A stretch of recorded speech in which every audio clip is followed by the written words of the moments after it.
Com o estádio do Pacaembu vazio, o Corinthians conseguiu sua primeira vitória na Copa Libertadores.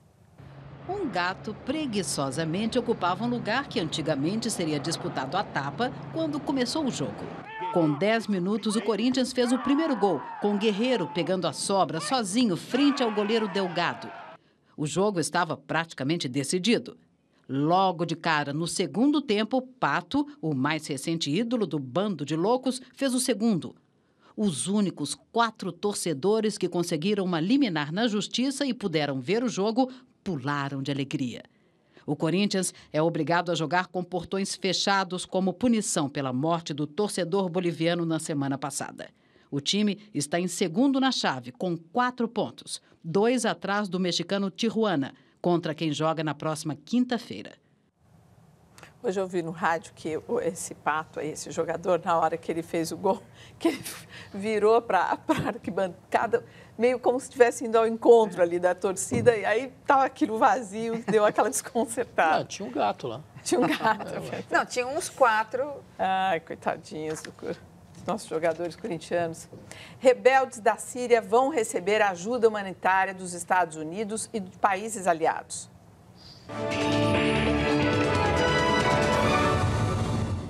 O anúncio foi feito na Itália pelo novo secretário americano de Estado. John Kerry disse que 60 milhões de dólares em assistência médica e suprimentos serão enviados aos rebeldes. A ajuda não letal foi aprovada pelos 11 países participantes da cúpula Amigos da Síria, que discute o fim da crise. Segundo a ONU, 70 mil pessoas já morreram em quase 2 anos de conflito.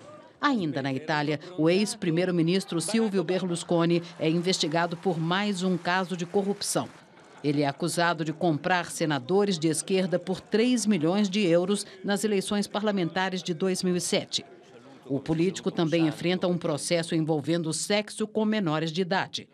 Ao longo da carreira, Berlusconi já teve 30 processos de fraude e corrupção.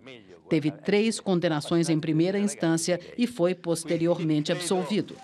O novo escândalo pode prejudicar o ex-premier.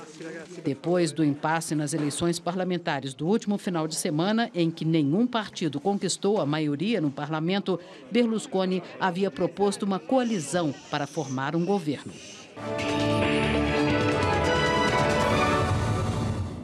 Morreu hoje em Londres, aos 81 anos, Bruce Reynolds, o cérebro do assalto ao trem de Glasgow, em 1963, que ficou conhecido como o roubo mais espetacular do século XX. Em agosto, o assalto completa 50 anos. Apesar da fama de Bruce, foi o parceiro dele, Ronald Biggs, que virou celebridade. Biggs escapou da prisão britânica e veio parar no Brasil. Viveu no Rio de Janeiro durante 31 anos, casou-se e teve um filho. Biggs se entregou voluntariamente à polícia inglesa em 2001. Anos depois foi libertado por motivos de saúde. Ele está com 84 anos. A história acabou virando tema de filme com o nome Assalto ao Trem Pagador. Eu também. A gente está aqui surpreso porque a gente não sabia que ele estava vivo. Né? Incrível. Agora, eleições na Itália, quer dizer, essa não derrota do Berlusconi, com toda essa biografia dele, se deve a quê? A situação... Ele é inoxidável, né? Ele é inoxidável e blindado. Nada acontece para ele em tempo algum, né? Mas não aconteceu por quê? Parece que... ele tem os processos que correm contra ele, né? Sim, mas assim, do ponto de vista eleitoral, da questão política, ele não teve não arrasou. Mas nem os outros também, né? Sim, mas ele, com tudo que ele tem, essa biografia toda, volto a dizer, é em função do que pelo menos os analistas dizem, que ele não foi derrotado nas urnas porque a situação da Itália é muito ruim e que apontam o desemprego dos jovens, enfim, tudo que a gente tem falado aqui no jornal. Não, acho que a sua resiliência do Berlusconi é realmente um fato a ser pensado. Eu insistiria no seguinte aspecto. Ele é capaz de absorver os votos daquilo que a gente poderia chamar de antipolítica, certo? Todos aqueles que estão descontentes com a estrutura política partidária e com as políticas econômicas que foram impostas na Itália. Exatamente. Agora, é interessante por que ele consegue isso? Porque, a princípio, ele é a causa, uma das causas do processo, porque ele foi primeiro-ministro pelo menos 3 ou 4 vezes. Em todas as vezes que ele foi, a economia entrou em estagnação e a renda caiu. Né? Quer dizer, isso a ponto dos próprios liberais europeus, como por exemplo o The Economist, que está longe de ser uma revista de esquerda, falar que fazer campanha contra ele.